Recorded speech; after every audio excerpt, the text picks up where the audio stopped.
up there in the logging community, where our government has given, essentially, nearly 4,000 acres to every spotted owl pair and deprived human beings the opportunity to cut down the trees that they have invested in on 72 acres. Now, what kind of sense does that make? It makes perfectly good sense to Robert Mueller. It makes perfectly good sense to the United Nations because it is an effective way to control the use of land. You have probably heard many of the horror stories about people who have been denied the opportunity to utilize their land for economic gain, and then further slapped in the face by the government saying, hey, no, that's not a takings. We didn't take your land. The land is still there. You can go walk on it if you take your shoes off and don't bend down too many grass blades. In my book, that's a takings. To illustrate that, a friend of mine had the opportunity one day to be on the same podium with Jay Hare. And Jay Hare at the time was the president of the National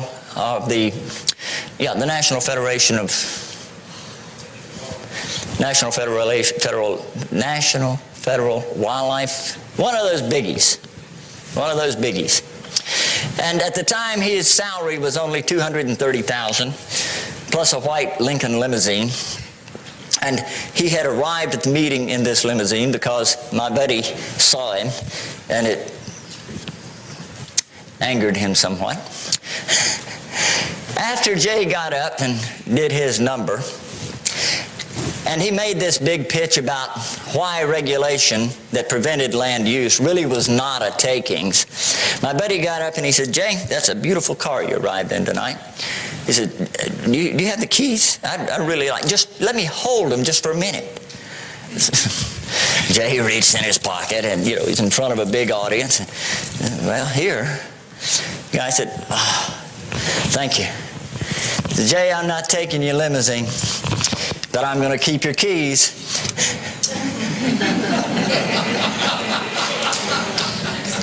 And he made his point. He did give the keys back. What does this have to do with the Kyoto Protocol? There was another international treaty called the Convention on Biological Diversity that was adopted in Rio in 1992. And George Bush said, no, I'm not going to sign that one. And he had some very good reasons for not signing it. But we elected a new president. And in January, Mr. New President quickly signed it and very quickly prepared that treaty to send off to the Senate on a fast track for ratification. That treaty came out of the Foreign Relations Committee by a vote of 16-3 in favor. We were all asleep at the switch. But between that Senate vote in June and September 30th, the grassroots community in this country went absolutely bananas. And 1 hour before that treaty was scheduled for a cloture vote, Kay Bailey Hutchinson from Texas stood on the Senate floor with a 4x6 map showing the bioregions that were planned as a part of the implementation of this Convention on Biological Diversity. And George Mitchell, who was Senate Majority Leader at the time, exercising the better part of valor, pulled it from the schedule, and a vote was never taken. And we have not ratified the Convention on Biological Diversity. Fortunately, because Article 8 of that convention says that every nation shall create a system of protected areas. Sounds innocent enough. We already have a massive system of protected areas. 12.6% of our land area in the United States is already protected as a national park, a wilderness area, a state park, wildlife refuge of some kind. That's a bunch. But the reason the convention was stopped is because Article 25 of the convention says that the conference of the parties shall create a global biodiversity assessment, and every nation shall create one as well. That's why we had the National Biological Survey that Gordon was talking about this morning. complying with the treaty before the treaty was ever ratified. This global biodiversity assessment was supposed to have been written by the Conference of the Parties. However, the United Nations Environment Program secured a $3.3 million grant from the Global Environment Facility, appointed Robert Watson, if that name doesn't scare you to death, it should, appointed Robert Watson to coordinate the development of this global biodiversity assessment in 1993. And in 1995, when the first Conference of the Party ever convened, it was presented an 1,140-page document that was, in fact, the Global Biodiversity Assessment. Now, because we have some friends in other places around this world, we were able to obtain 4 sections of that document in its peer review process. So we knew what the last 4 sections was going to say long before it ever got published. Section 10 in the peer review document, which turned out to be Section 13 in the final document, says that the Wildlands Project, published in 1992, is the ideal model to follow for the protection and conservation of biological diversity, the model for implementing Article 8 of the Convention on Biological Diversity. Now, if you have not read the Wildlands Project, you must. It is a concept publicized by Dave Foreman, the same guy who wrote The Art of Monkey Wrenching that Gordon mentioned this morning. He wrote another one, Confessions of an Eco-Warrior, in which he talked about the utopian vision of seeing wilderness stretch from Mexico to Canada, where the animals could run up and down without having to cross the highway. One Dr. Reed Noss did for the Wildlands Project what James Lovelock did for paganism. He put it into a scientific format. It was published in 1992 by Dave Foreman in The Wild Earth, and on page 15 of that plan, Dr. Noss says that at least 50% of the land area of North America must be set aside as core wilderness area, off limits to human beings, assuming that most of the remaining land is managed for conservation objectives.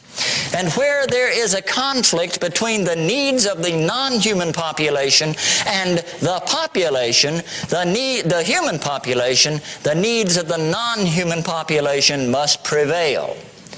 That human beings must live in islands of human habitat surrounded by wilderness. The politically correct name for those human settlements is now sustainable communities. Have you heard that term where you live? It is being implemented despite the fact that the treaty was not ratified. Now, I am firmly convinced that the reason the Secretariat and the proponents at the United Nations insisted so hard that carbon sinks be included in the Kyoto Protocol is because they did not get direct access to land use control through the Convention on Biological Diversity. Without the Kyoto Protocol, Article 2, the United Nations has no direct linkages to land use control in the United States, with 2 minor exceptions. One is the World Heritage Treaty, which I'm sure you've heard surrounding the Yellowstone fiasco, that the United Nations doesn't have control over sovereign lands in the United States. No, they do not. The treaty doesn't give them that. But the guide for implementation of the World Heritage Treaty says, and we have agreed to as a part of ratification to follow the guidelines as set down by UNESCO, that when a World Heritage Site is declared in danger, that the government of the host site is compelled to protect the site even beyond the borders of the site. So when the conflict arose over the New World Mine outside Yellowstone a couple of years ago, the environmental organizations pursued through the Fish and Wildlife Service, who at that time was headed by the former president of the Wilderness Society. They sent a committee of 4 dudes over here to do in 2 days what the New World Mine had spent $30 million doing in complying with the law of the land in preparing an environmental impact statement, but they in 2 days declared the Yellowstone Park to be a World Heritage Site in danger, thereby compelling us to protect the park, which is 2.3 million acres, even outside the borders of the park.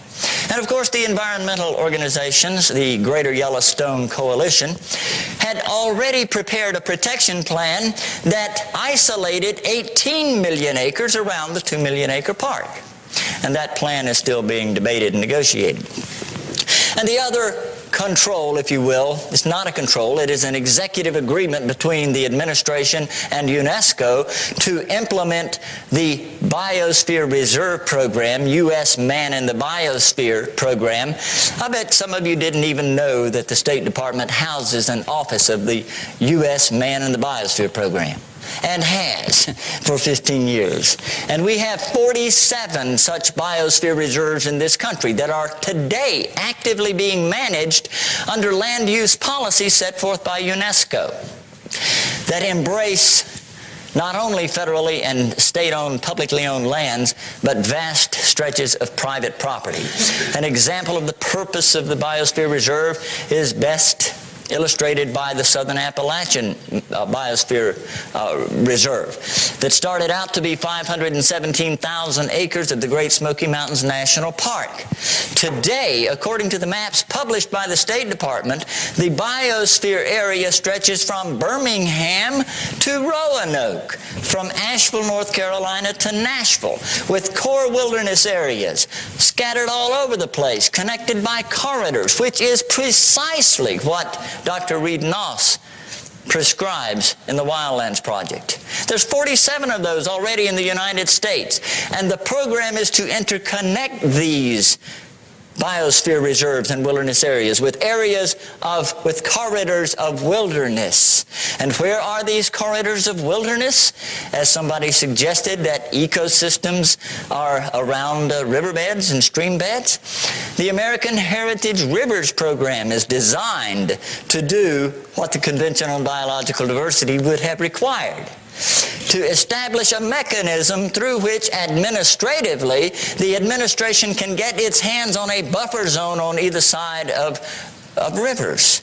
And Mr. Gore's watershed initiative that has already declared to set buffers on either side of 2 million miles of stream banks in this country. We are seeing the implementation of the Convention on Biological Diversity, despite the fact that the Senate has never ratified it. Now, Article 2 of the Kyoto Protocol says that carbon sinks shall be considered in the measurement of achieving our goals. I was in Bonn last month attending another one of these UN meetings. Some interesting discussions that went on there, but the most interesting to me was the creation of a new subgroup within the Conference of the Parties. It's not called a contact group on carbon sinks. It is called the Land Use Change and Forestry Contact Group. And this group has recruited the IPCC to establish the criteria and standards by which the Conference of the Parties to the Climate Change Convention shall measure land use change in America to determine compliance with the Kyoto Protocol. The dots beginning to get connected here a little bit? The buzzword among the enforcers of the Climate Change Treaty is now land use change. Land use change.